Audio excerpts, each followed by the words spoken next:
Hello everybody, Friday is here and this brings to an end, unfortunately, this week of devotions that I have been leading, and it's been a series of reflections leading into Pentecost Sunday, which happens the day after tomorrow.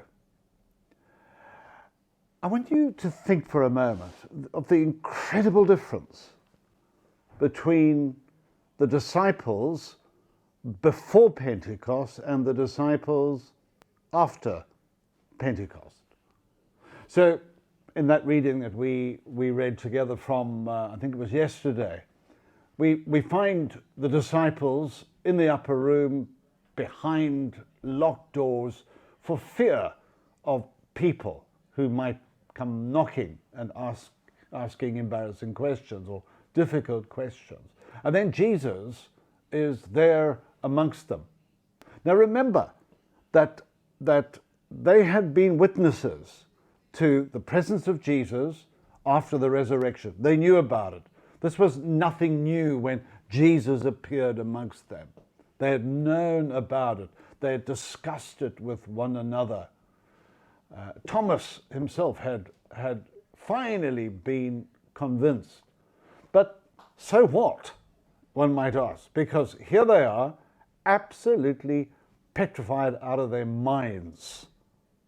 So what difference did the resurrection of Jesus make? I mean, you would have thought that they were so energized, so motivated, so inspired by Jesus that the devil could throw whatever he wanted at them, and they would say, "Come, give us more. We're equal to it, and more.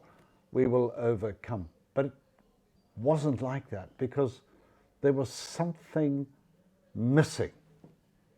And then after the day of Pentecost,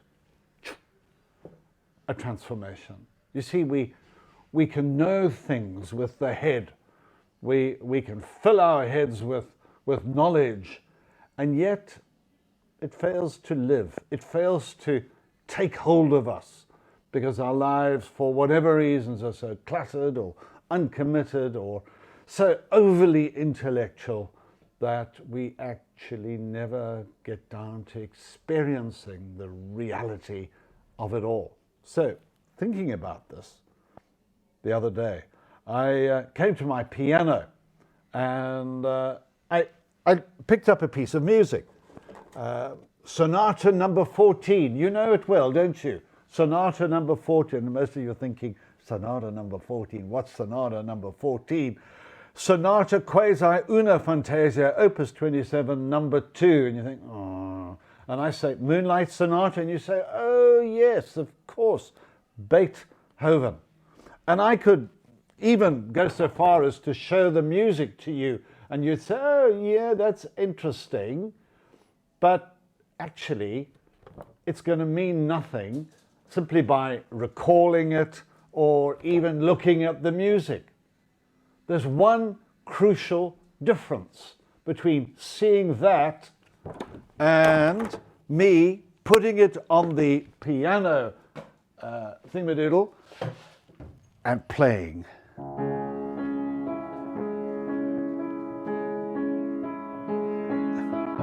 Now suddenly this piece of music that you heard about begins to live.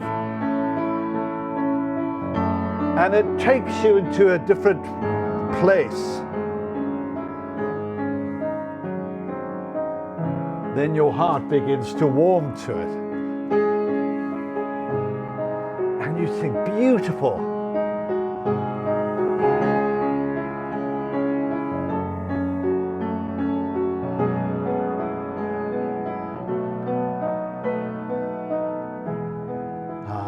Beethoven.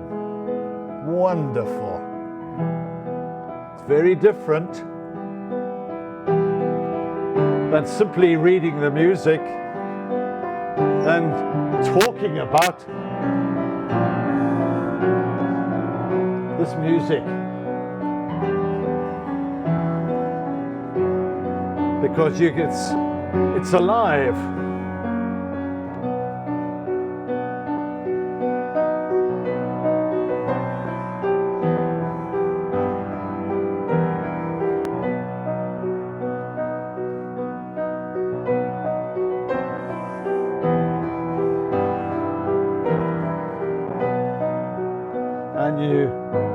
how it goes on.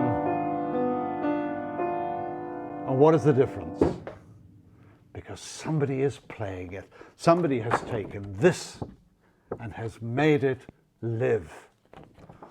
What was the difference between the disciples before Pentecost and after Pentecost? Very simple. The moment when Jesus said, receive the Holy Spirit. And suddenly all his teachings became alive. His death became alive. His resurrection became alive. It all began to live once more. It was music to their souls.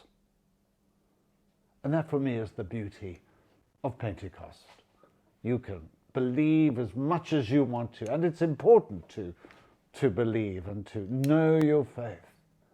But until the Holy Spirit takes the text and breathes life into it and plays that glorious symphony of the gospel of Jesus, the good news, it's all going to be sawdust for the soul. So, day after tomorrow is Pentecost Sunday. May the Holy Spirit take the things that you have known for many years perhaps and take hold of you and make them live. God be with you. May you know God's empowering presence. God bless you.